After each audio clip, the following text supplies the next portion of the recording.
A game of pelota is underway in Bayonne, southern France. It's the national sport here in the Basque region. Variations of the game have been tracked back for generations.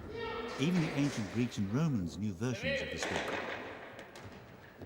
But it was the Basques who adopted it as theirs as far back as the 15th century. But the Basque region, straddling the French-Spanish border, is not just home to pelota.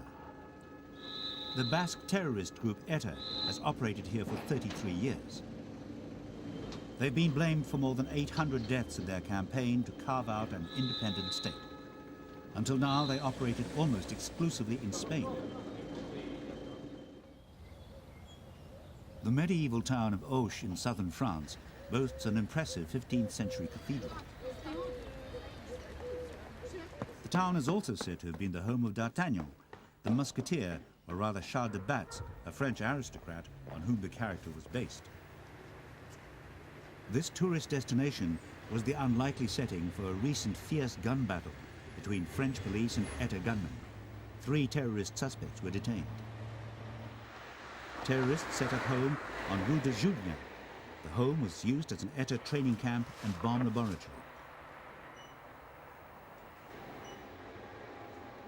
The arrests follow a series of recent attacks against French police in the area. Joseph Lacomme has run the Café de Rôle in Auch for the last 7 years. The 18th century café is one of the most famous in the town. There's now been a total of 7 ETA suspects arrested in and around the town. Many here now fear that this is an indication that the terrorists could be targeting France. Apparemment, tout le monde rigole un petit peu. Apparently, everyone's laughing about it a little bit. De là, asking the en se question, posant quand même des questions, en se disant il y a 15 jours, 4 aujourd'hui, est-ce que c'est pas le refuge de l'ETA dans le département? C'est la seule question que les gens se posent, mais bien sûr, à savoir que, bon, nous on trouve que c'est bien qu'ils soient fait arrêter, mais on ne voudrait pas que le département devienne le refuge de l'ETA.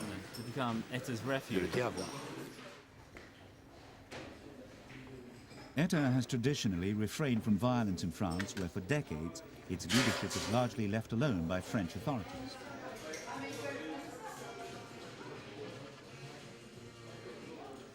However, France has intensified anti-terrorism cooperation with Spain in recent years, and in October the 2 countries agreed to speed up extradition procedures for terrorist suspects. All Jean-Joseph and his customers can do now is wait and see what ETA's next move is. Most are trying to carry on as normal, but the sense of fear is palpable.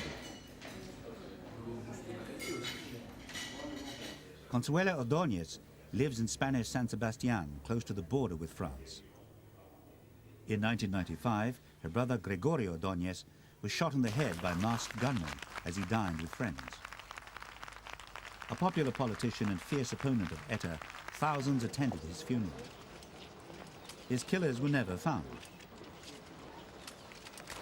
José María Aznar was elected Prime Minister soon after the killing that shocked the country. One of the suspects arrested in Auch is thought to be Gregorio's killer. Whenever I'm given a chance in front of a camera like this, I will use the opportunity to call my brother's killers assassins. I will never say that my brother died. Many do here, they say their relatives passed away. He did not pass away. They killed my brother. They murdered my brother. He was murdered by ETA, a terrorist group. I say things as they are. I will not shut up about this. I will keep telling the truth until I am killed in order to keep the memory of my brother alive and the memories of so many others who have been murdered by ETA over the years. Bilbao is the largest city in Spain's Basque country.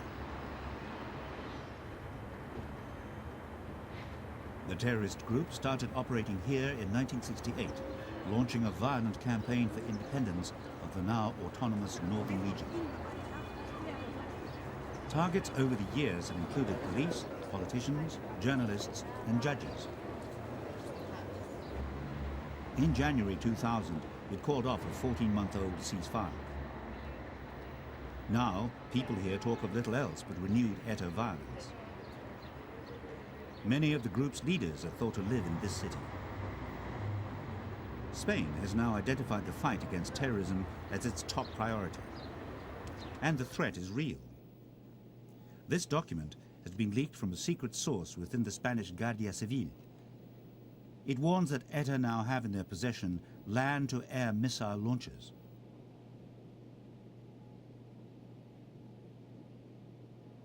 Russian-made SAM-7 missiles would be a major boost to their arsenal. Recently, Spanish Prime Minister Aznar met US President George W. Bush to discuss ETA's renewed threat. As a result, American agents are due in Spain any day now to help in the fight against terrorism. I said at the beginning of this press conference that the political cooperation between Spain and the United States is absolute on this issue. Can I just reiterate that the cooperation between Spain and the United States is also full with regards to Spain's own terrorism problem? But not everyone's happy with any American intervention in the Basque region. Garbine Eraso works with Gestoras Pro Amnistia, a support group for jailed Basque separatists in southwest France. They say all supporters of Basque independence are considered terrorists, and that Spanish authorities target and torture their supporters. In recent months, a number of group members have been detained.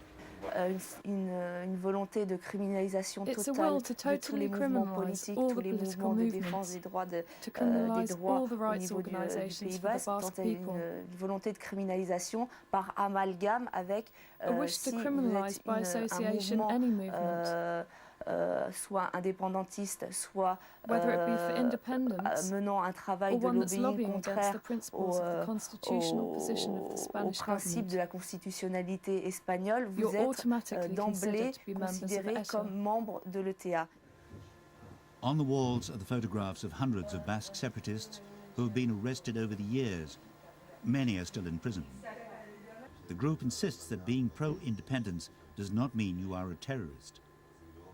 Despite the arrests, support for independence here is still widespread. The European Union have now published a renewed terrorist hit list. On it are Gestoras Pro Amnistia. After September the 11th, the dividing line between nationalism and terrorism is becoming ever thinner.